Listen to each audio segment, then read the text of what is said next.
Local restaurants assuring Barbadians of safe food following an E. coli outbreak linked to romaine lettuce. Calls for the creation of policies to drive innovation in Barbados. And the announcement of a lower corporate tax regime has potential for investment and employment opportunities.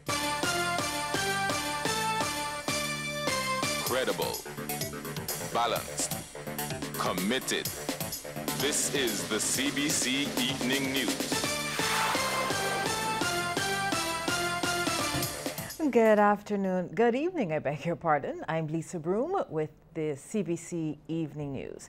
In our top story tonight, several leading fast food outlets are assuring Barbadians their food is safe following an outbreak of E. coli infections linked to romaine lettuce in the United States and Canada.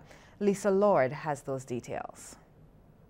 The Department of Commerce and Consumer Affairs is advising Barbadians to avoid eating romaine lettuce and salad mixes containing romaine lettuce until more information on the source of the contamination and the status of the E. coli outbreak can be determined. To date, there have been 32 confirmed cases of E. coli illnesses in the United States and 18 cases in Canada. And the response from local fast food outlets has been swift. General Manager of Burger King, Ryan Walters, says that romaine lettuce is not used in any of their salads, sandwiches or burgers. Burger King uses a combination of either locally produced lettuce or iceberg lettuce. We can assure the public that our customers will not be affected in any way from purchasing any of our products, since we do not carry romaine lettuce in any of our menu items. The response was the same from Chefette Restaurants, which in a private message via its Facebook page told us it does not use the product. Chefette says it purchases lettuce from local farmers and when it is scarce, the company uses iceberg lettuce instead. KFC, on the other hand, does use romaine lettuce. Marketing manager Lisa Davis is, however, assuring customers that the fast food restaurant has the situation fully under control. She says KFC was made aware of the issue early yesterday morning and immediately stopped using the product. Ms. Davis says what they had in stock was either returned to the supplier or dumped. Now, people infected with E. coli can have a wide range of symptoms, which may appear within 1 to 10 days after contact with the bacteria. These symptoms include nausea, vomiting, headache, mild fever, severe stomach cramps, and watery or bloody diarrhea. Others may feel as though they have a bad case of upset stomach, and in some cases, individuals may become seriously ill and may be hospitalized. Although some people may not get sick at all, they can still spread the infection to others, and most symptoms end within 5 to 10 days. There is no real treatment for E. coli infections, other than monitoring the illness and preventing dehydration through proper hydration and nutrition. Lisa Lord, CBC News. Minister of Innovation, Science and Smart Technology, Kay McConney, wants Barbados to create policies and implement strategies to drive the kind of innovation she says will future-proof its economy. She says innovation is key. Now, Senator McConney's remarks came during the opening of a two-day conference hosted by the Inter-American Development Bank in conjunction with Compete Caribbean. It was entitled Towards Exponential Growth in Barbados, Dialogue on Policies and Instruments to Unleash Innovation. It is key to increasing productivity, and it is my position that one way for us to compete is to raise the standard of living, is to find new and better ways of employing our natural, our human, our capital resources to increase productivity. Deputy Director of the High Commission of Canada to Barbados, George Waringa, welcomed the connections between his country and Barbados, and he said the region is an integral part of Ottawa's commitment to the Americas. Canada's investments are focused on the following 5 areas. Firstly, strengthening resilience to natural disasters through support to disaster preparedness. Second, strengthening public sector management for fiscal and economic reform. Thirdly, supporting reforms aimed at modernizing and strengthening judicial systems, improving access to justice and improving access to justice for all. Fourthly, promoting sustainable business development through trade, access to finance, demand-driven vocational training, and the simplification of administrative regulations. And lastly, gender equality and the empowerment of women and girls. General Secretary of the Barbados Workers Union, Senator Tony Moore, has described this week as one of the worst in all of her years of representing workers. Her comments follow the latest meeting held with management of the Rural Development Commission and the union, which lasted just over 2 hours this morning. A number of workers from the RDC will be going home this month as part of government's restructuring program. And Senator Moore says letters could be issued as soon as tomorrow. When we spoke last, we had seen the list that the RDC management had presented with the numbers that they expected to go. And you would recall that our challenge to that list related to the fact that certain principles that were agreed during our meetings were not being observed, namely the principle of last in, first out.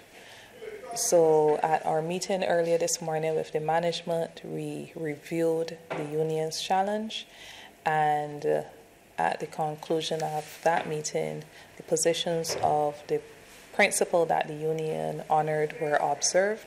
So those challenges were recognized and the necessary changes put in place. The legislation governing the island's fisheries sector is old and must be updated. Minister of Maritime Affairs and the Blue Economy, Kirk Humphrey, says the legislation doesn't address the new realities of those involved in the fisheries sector. I feel we got to protect people from themselves. And that is why with the FAO and other partners, we are working to develop new legislation to make the handling of fish beyond a certain size illegal. So you can't buy it, you can't sell it in Barbados. Because sometimes I feel you got to protect people from themselves, and the industry is bigger than all of us. So at the end of the day, there is just one Barbados. At the end of the day, there is only one Caribbean. Mr. Humphrey says Barbados must have maritime protected areas. I feel as if a lot of what's happening in Barbados, there's been, in some cases, some overfishing. We've, in many ways, destroyed the reef because of the way Barbados is and the ridge to reef issues. We've, in many ways, destroyed the reef. We have to start talking about how do we protect some of these areas. And I know when you look at the pictures of the sargassum, you see all kinds of wildlife caught in the sargassum seaweed. None of these, of course, would be the turtles. But we see all of these things. And we know, therefore, that we have to be able to protect some of these spaces. Well, predictions of drought conditions during the upcoming dry season have prompted the Caribbean Institute for Meteorology and Hydrology to issue warnings for Barbados. Barbadians are, however, being told the drought may not be as severe as seen in 2009, 2010, and 2015. The information was provided during the Caribbean Climate Outlook Forum at the Accra Beach Hotel.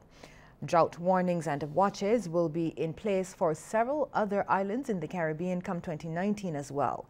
El Niño has been identified as the major driver of the anticipated drought. A climatologist, Dr. Cedric Van Merbeek, explains that during this phenomenon, temperatures in the eastern Pacific Ocean become warmer than they usually are for the time of year. What happens then is that the atmosphere will respond to that. And in the Caribbean, the response of the atmosphere is to have more stable weather patterns. And also, when there are clouds forming, the clouds don't become very deep, very big thunderclouds as easily as they would without an El Niño. So therefore, the frequency of rainfall decreases a bit, and also the intensity of the heaviest showers decreases a bit. The long-term implications is that that can lead to drought. Well, Dr. Van Merbeek is encouraging Barbadians, especially those in the agricultural sector, to store water as dry spells will become more frequent. He's also telling the country there's a chance for flash flood events up until the end of the year. It's not that we're forecasting it to happen, but it has happened in the past, and it is very possible still in the month of December. From January to March, normally that is the time of year when we don't really observe any flooding, and this year it would be the same. We don't expect any flooding from January to March. Other than that, the good news this time around is that the temperatures will be very comfortable for all. The University of the West Indies is putting systems in place to assist recently retrenched workers. Dean of the Faculty of Social Sciences, Dr. Justin Robinson, says public sector workers make up about 40% of the university's students' body. And that's why the UE will be offering a suite of programs aimed at enhancing the future employment prospects of these workers. He says the assistance will fall under three main categories: retraining and retooling people who are considering new career options, offering information on how best to manage personal finances, and through support for entrepreneurial ventures. The university does not exist to serve itself, it exists to serve the wider community. So we thought it was important as a university that we use programs that we already have internally and package them to cater to the community that's being affected. I mean, a number of these persons are our students, so they are already part of our community, but they're also a much broader cross-section that are not currently our students. And Dr. Robinson says there will be a fee attached to the programs offered, but the university is open to receiving payments in installments. All of these programs will be offered in the context of quite flexible payment plans, such that because our objective here is to have the maximum impact for the largest number of persons. So we are prepared to work with persons in terms of creating flexible finance plans to allow as many persons as are interested to actually access these programs. Several public sector workers who were laid off in government's retrenchment exercise are exploring the idea of starting their own businesses.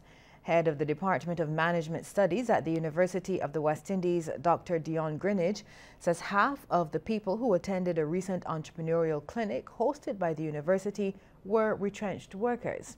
However, there were also a large number of gainfully employed people. It seems that a number of individuals are interested in although some of them may have been employed, they still want to do something on the side. They want to can I start a business? Can I enhance where I am now in terms of for my family, for etc. for myself. So that was instructive. The profile. What was also instructive was that the age ranges varied. So it weren't just young persons, or it wasn't just middle-aged persons, but the age ranges varied, and that was also another very interesting aspect of the day for us. Well, the clinic gave people with business ideas a chance to get free professional advice from experts in marketing, accounting, and strategic planning. Well, Dean of the Faculty of Social Sciences, Dr. Justin Robinson, says there are plans to host others. The response to that was quite encouraging, and we will have a series of follow-up clinics. The plan right now is to take these clinics off campus and take them into communities across Barbados so that we can touch a much broader range of people. Senator Caswell Franklin says the laws of Barbados should be provided in digital format and free of cost so that all Barbadians can have easy access to them. He was at the time speaking in the Senate, where he also gave his support to the Law Revision and Law Reform Bill 2018, which was debated in the upper chamber yesterday. I am glad now that there will be, not only in the blue books, you will have them online. One morning I saw something here where it's talking about paying. Well, you always have this paying thing. The law should be freely available. I can go online now and pull up any law for Trinidad that I want. The laws of Trinidad are online, free. I get them when I want them. But I'm still seeing something in here about payment, so I hope we forget that part about payment so that people will know what the laws are. Barbadians will be paying slightly less for one of the biggest events this Christmas season. In just over 2 weeks, the Rotary Club will once again be hosting the popular Carols by Candlelight at Illawarra Court. President-elect Peter Williams says the club is aware that these times are challenging. The event is on December the 9th, and tickets are available through Ticket Nation and also through Rotarians. We have been very sort of mindful of the circumstances in Barbados. So last year our tickets were at $40. This year they're $35. And also for our patrons to know that that ticket enables them to bring 2 children for free. Mr. Williams was speaking during the media launch for the event, which is now in its 23rd year. Current President Sean Franklin says the show is the club's main fundraiser. The proceeds go to projects such as providing indoor plumbing for disabled people and helping impoverished families grow their own food.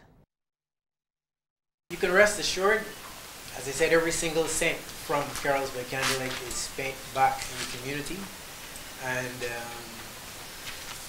it is money well spent for sure. Good value for money, best entertainment you can think of. Even the gifts that we encourage the children to bring, all these gifts are packaged and given back to the less fortunate in the community.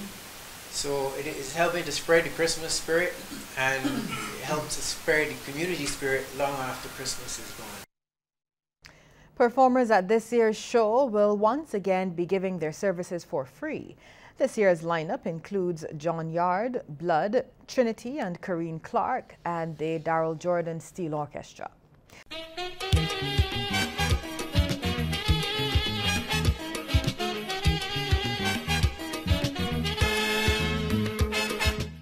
Tonight on Coast to Coast, we're in the beautiful parish of St. Peter, and we're in the community of Roadview. Now, you know, there's this saying, home is where the heart is. Well, there's this closely knit village called Sweet Home Road. And it was here that I met one of the oldest residents in the area, Dorothy Hines. By the time I convinced her to talk to us, I had to take my sweater off. Miss Hines, tell me how long you've lived in the area. I told you about 80 years. But that's not possible, you're not 80. Well, if you were my mother and father. So you already knew she would be full of knowledge. The first name was Little Battalies. But now, I don't even know who gave it this name. But I just use Sweet Home Gap. Some people just put Sweet Home Road. And that's how it is. But because who own land over there, own land over here. Right? Who own land. We're not here where I am. Here where I am supposed to be belong to there. But you know, the olden days, the old people, they just lend me 6 shillings and then they gave a piece of land for it. That's how I feel it is. It wasn't really a road. It probably was property and then they cut the road between it. That's the way I see it. Ms. Hines says the area is unfortunately prone to flooding, but they've been lucky so far this year. Brenda Wilson was on her way home from a neighbor's funeral when she stopped to talk to us. She once operated a shop in Sweet Home Road for 34 years. She says the road had at least 4 name changes. When I was younger, they used to call it Potter's Bottom. Then it was Little Battalies, then Sweet Home Road, and Sweet Home Gardens. And she described how things are now. One thing you would know every house, every family member, but now there's a lot of other strangers. But everybody seems to be manly, comfortable with the area, that kind of thing. So, no complaints really. You know, they say like a village raise, it takes a village to raise a child. That can happen here in Roadview.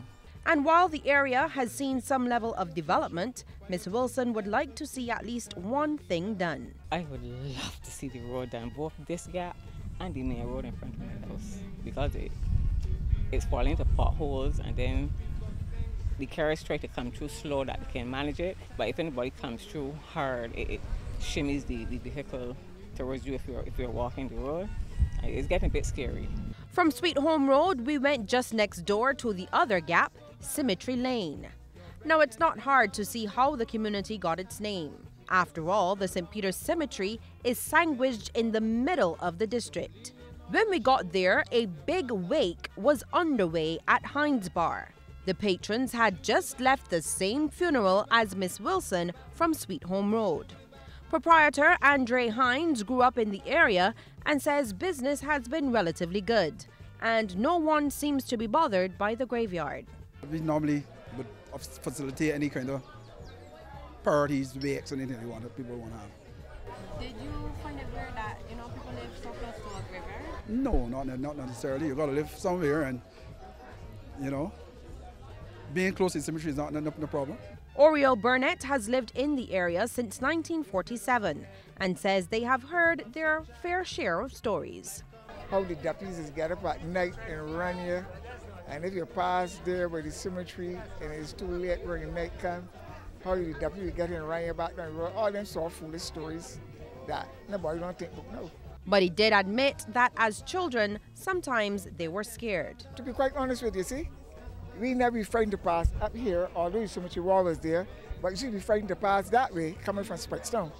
As a matter of fact, when I was a boy, and we go to Spikestown, and the night catcher in Spikestown, you should be frightened to pass there. But if you pass the cemetery, you return, walk up through here, and then frightened to pass there by the cemetery, although the same cemetery. As for the community, Mr. Burnett says it was an awesome place to grow up. Beautifully, everybody knew everybody by the first name and even the last name. When I was a boy, not now. As we heard from the residents there in Cemetery Lane, nighttime is coming and it's time to leave this graveyard here in Roadview, St. Peter. I hope you learned a lot more about the two districts that we looked at here in Roadview, Cemetery Lane and Sweet Home Road. And that's it for tonight, Coast to Coast. I'm Lisa Lord. Have yourself a wonderful night.